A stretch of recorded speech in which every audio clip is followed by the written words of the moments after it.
Muhammadiyah lebih dari 1 abad menyinari negeri. Jauh sebelum Indonesia merdeka, Muhammadiyah telah ikut membangun pondasi bangsa. Terinspirasi dari Quran Surah Al-Imran surah ketiga ayat 104. A'udzu billahi minasyaitonir rajim. Bismillahirrahmanirrahim. Waltakum minkum ummatun yad'una ilal khair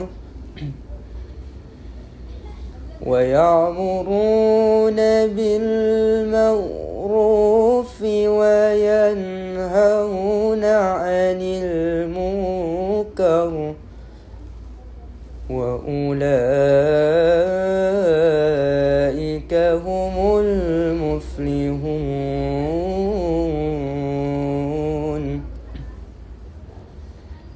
Sadaqallahul azim.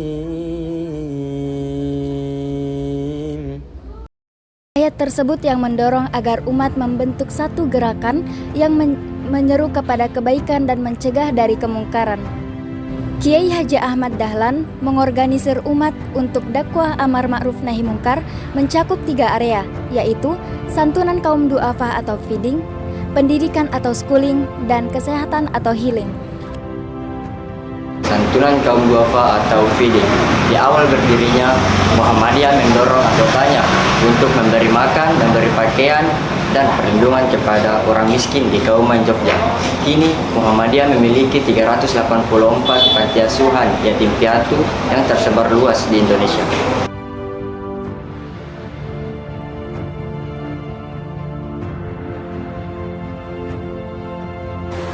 Pendidikan atau schooling. Muhammadiyah adalah pelopor sekolah modern di Indonesia dengan menggunakan sistem kelas dan bangku yang dianggap meniru Belanda. Kaum pribumi mendapat kesempatan untuk mempelajari ilmu umum. Kini Muhammadiyah telah memiliki 22.000 lembaga TK atau PAUD, 2.766 tingkat pendidikan SD atau MI, 1.826 tingkat pendidikan SMP atau NTS, 1.407 tingkat pendidikan SMA, SMK atau MA, 356 pondok pesantren, dan 164 perguruan tinggi. Healing. Melalui PKO, Muhammadiyah menyediakan layanan kesehatan untuk rakyat. Kini, Muhammadiyah telah memiliki 461 rumah sakit, BKIA, dan balai pengobatan. Gerakan sosial Muhammadiyah bersifat inklusif, mendukung dialog dan keanekaragaman. Kegiatan sosialnya tak pandang golongan dan agama.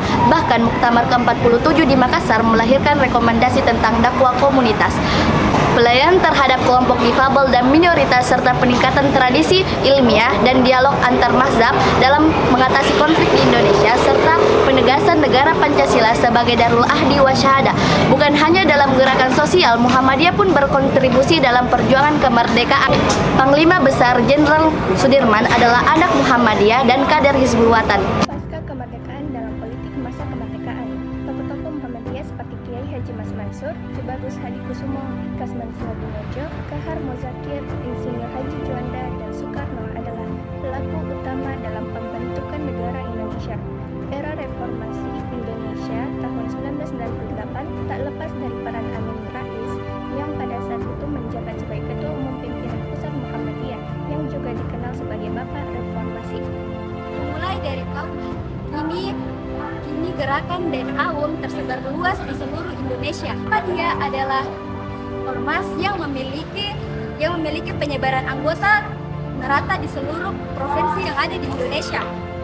Bahkan pendidikan Muhammadiyah misalnya telah dibangun di beberapa daerah minoritas Islam seperti Papua, Flores, dan Manado. Kini Muhammadiyah telah menyebar luas di beberapa negara seperti Thailand, Mauritius, dan Singapura. Pimpinan cabang istimewa Muhammadiyah juga telah berdiri di Inggris, Belanda, Amerika Serikat, Tunisia, Mesir, Rusia, Jepang, Iran, dan sebagainya. Secara struktur, Muhammadiyah memiliki 30 pimpinan wilayah, 485 daerah, 3.655 pimpinan cabang, dan 8.107 pimpinan ranting. Muktamar Muhammadiyah ke-48 di Solo tahun 2022 menghasilkan risalah Islam berkemajuan dalam menjalankan misi untuk mencapai kejayaan Islam yang membawa kemaslahatan umat manusia. Dirumuskan dalam 5 karakteristik. Yang pertama, landaskan tauhid. Yang kedua, bersumber pada Al-Quran dan As-Sunnah. Yang ketiga, menghidupkan ijtihad dan tajdid. Yang keempat, mengembangkan wasatiyah. Yang kelima, mewujudkan rahmat bagi seluruh alam. Kini, di usia 111 tahun, Muhammadiyah terus berbakti untuk